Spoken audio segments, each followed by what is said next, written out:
আমার মা আমাকে বিয়ে দিয়েছে ডিভোর্সে একটা ছেলের সাথে, যার সাথে আমার বয়সের পার্থক্য ছিল 16-17 বছরের। তার সাথে আমার বিয়ের সম্পর্ক হওয়ার পরে আমি অনেক মানিয়ে নেওয়ার চেষ্টা করেছি, কিন্তু হঠাৎই সে আমাকে না বলে বিদেশ চলে যায়।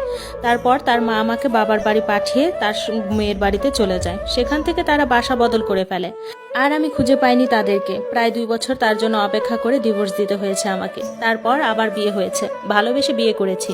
এবার ভালোবেসে বিয়ে করে সে আমাকে এতটা যত্ন করেছে, স্বপ্নের মতো জীবন দিয়েছে আমাকে। আমার টুইন বেবি হয়েছে। হঠাৎই বিদেশ থেকে এসে আমাকে বাবার বাড়ি থেকে নিয়ে এত মারা মেরেছে, মেরে সাথে সাথে ঘর থেকে বের করে দিয়েছে এবং আমাকে এলাকাবাসী নিয়ে ডিভোর্স দেওয়া হয়েছে। আমার মা সাথে সাথে এই খবর শুনে আমি বাড়িতে গিয়ে উঠি। সেখান থেকেও আমাকে বাড়ি ছাড়া করে দিয়েছে। জন্মগতভাবেই আমি দুঃখিনী। আমার মা আমি পৃথিবীতে আসাতে খুশি হননি। আমার মা মনে প্রাণে চেয়েছিল একটা ছেলে সন্তান হবে, কিন্তু আল্লাহ আমাকে মেয়ে হিসেবে দুনিয়াতে পাঠিয়েছে। আমার মা তখন থেকেই আমাকে পছন্দ করে না। আমার ফুফু আমাকে লালন পালন করেছে। এবার বুঝেন যে আমি কতটা কষ্টে বড় হয়েছি। আমার ফুফু আমাকে ভাতের মার খাইয়ে বড় করেছে। আমার মা আমাকে দুধটা পর্যন্ত খাওয়াতে চাইতেন না, এমনটা করতেন আমার সাথে। আমার থেকে 2 বছরের ছোট আমার ভাই। আমার মায়ের স্বপ্ন পূরণ হয়েছে। আমার ভাইকে সমস্ত আদর দিয়ে বড় করেছে আমার মা। আমার মা আমার থেকে লুকিয়ে আমার ভাইকে খাবার খাওয়াতো, আমি দেখে ফেলবো এই জন্য।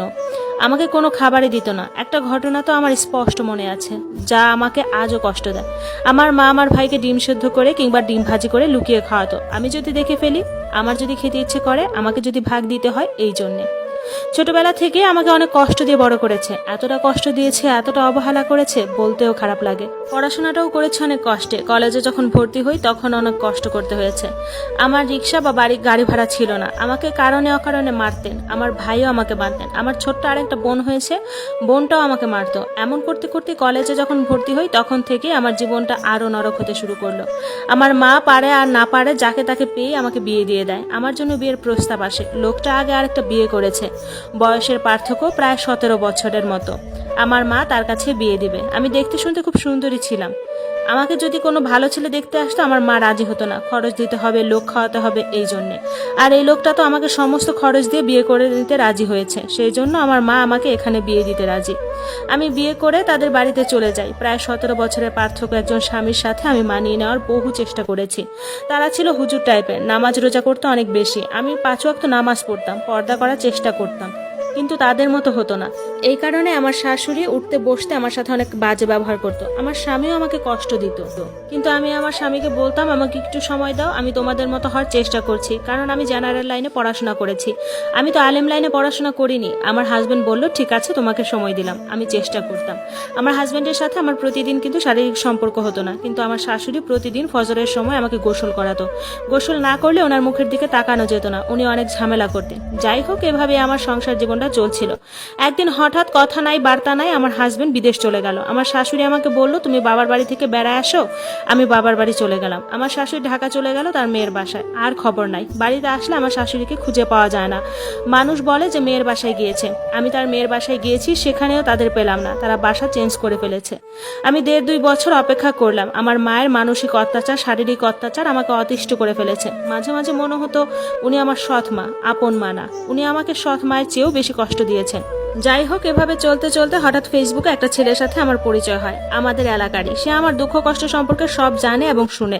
আমি অনেক সুন্দরী ছিলাম, সে আমাকে দেখে ভালোবেসে ফেলেছে। এখন বিয়ের প্রস্তাব দিয়েছে। সে আমাকে বলেছে তুমি ওই লোকটাকে ডিভোর্স দিয়ে দাও, তাহলে আমি তোমাকে বিয়ে করব। আর সে সত্যি সত্যি আমাকে খরচ পাঠিয়েছে। কোর্টে গিয়ে আমি ডিভোর্স দিলাম। আর ডিভোর্সের 3 মাস পর সে দেশে আসলো, এবং দেশে আসার পর সে আমাকে বিয়ে করলো। আমার স্বপ্নের মতো 3টা বছর কেটেছে। সে আমাকে এতটা যত্ন করেছে, ভেবেছিলাম যে হয়তোবা আমার দুঃখের দিন শেষ হয়েছে। এরই মধ্যে আমি কনসিভ করেছি। ওই টাইমটায় আমার হাজবেন্ড আমাকে মাথায় করে রেখেছে, এত সেবা যত্ন করেছে, এত খাইয়েছে। আল্লাহর কাছে হাজার হাজার শুকরিয়া আদায় করি। আমি শেষ করতে পারবো না। কিন্তু আমার শ্বশুরবাড়ির মানুষ আমাকে একটুও পছন্দ করতো না। আমার শাশুড়ি, ননদ, দেবর সবাই হিংসা করতো যে আমার হাজবেন্ড আমাকে এত বেশি ভালোবাসেন। আমার হাজবেন্ড কিন্তু বলে রাখি একেবারে বিদেশ থেকে চলে এসেছে। দেশে যে কাজকর্ম করেন এটা নিয়ে আসলে সংসার চালানোটা কঠিন হয়ে পড়েছে। এজন্য আমার হাজবেন্ড আবার প্রবাস যাওয়ার ব্যবস্থা করতেছেন, কিন্তু আমার শাশুড়ি 1 টাকাও দিবেন না। কারণ ওনাদের ধারণা যেহেতু আমার হাজবেন্ড আমাকে এত ভালোবাসেন, সে প্রবাসে গেলে হয়তোবা সমস্ত টাকা পয়সা আমার নামেই পাঠাবে। আমি কিস্তি উঠিয়ে লোন উঠিয়ে আমার হাজবেন্ডকে বিদেশ যাওয়ার ব্যবস্থা করেছি। এর মধ্যে আমার টুইন বেবি হয়েছে। আল্লাহ আমাকে একটা ছেলে এবং একটা মেয়ে দিয়েছেন। আমার হাজবেন্ড এত খুশি, এত ভালোবাসা দেখে কি আল্লাহর সহ্য হলো না আমার প্রতি এত ভালোবাসা। আমার হাজবেন্ড প্রবাসে চলে গেলেন। কিছুদিন পর আমার শাশুড়ি কি করলেন যে তার ছেলের জন্য হাঁসের মাংস এবং বিভিন্ন ধরনের খাবার রান্না করে পাঠালেন। সেই খাবার খাওয়ার পরে আজ পর্যন্ত আমার হাজবেন্ড আর যোগাযোগ করেনি আমার সাথে। কেন যেন আমাকে আর সহ্য করতে পারতো না। আমার হাজবেন্ড যাওয়ার পর আমার শাশুড়ি এবং ননদ দেবররা আমাকে মেরে বের করে দিয়েছে বাড়ি থেকে। বাবার বাড়িতে গিয়ে উঠেছি 1.5 বছর আমি আমার বাবার বাড়িতে ছিলাম। 1.5 বছর পর আমার হাজবেন্ড দেশে এসেছে।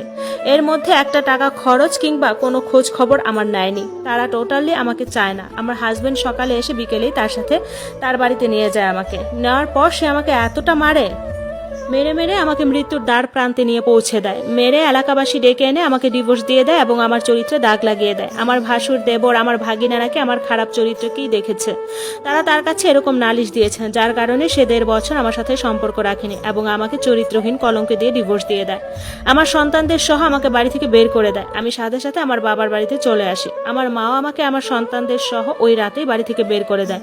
আমি আমার সন্তানদের নিয়ে আমার এক বান্ধবীর বাসায় উঠি। আমার বান্ধবী আমাকে আশ্রয় দিয়েছে। কয়েকদিন আমি আমার বান্ধবীর বাসায় ছিলাম আমার বুক ফাটা আর্তনাদ আর যন্ত্রণা নিয়ে।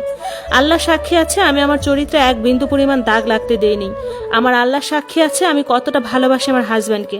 আল্লাহ সাক্ষী আছে আমি কতটা চেষ্টা করেছি আমার 2টা সংসার টিকিয়ে রাখার জন্য, কিন্তু আমার কোথাও জায়গা হলো না। আমার জন্মদাত্রী মা আমাকে বাড়ি থেকে বের করে দিয়েছে। আমার স্বামী 2 সন্তান নিয়ে আমাকে বাড়ি ছাড়া করেছে। আমার প্রথম স্বামী আমাকে না জানিয়ে বিদেশ গিয়ে নিরুদ্দেশ হয়ে গিয়েছে। আমি পাগলের মতো হয়ে গিয়েছি, আমি নিঃস্ব হয়ে গিয়েছি। আমার বান্ধবী আমাকে একটা বাসা ভাড়া নিয়ে সেখানে উঠিয়ে দেয়। এখন আমি কিছু টিউশনি করে তারপর 2 বাচ্চা নিয়ে চলতেছি। আমি আমার বাচ্চা দুটোকে এখন মাদ্রাসায় ভর্তি করিয়েছি। আমার এখন খরচ চালানো আমার জন্য কঠিন হয়ে দাঁড়িয়েছে।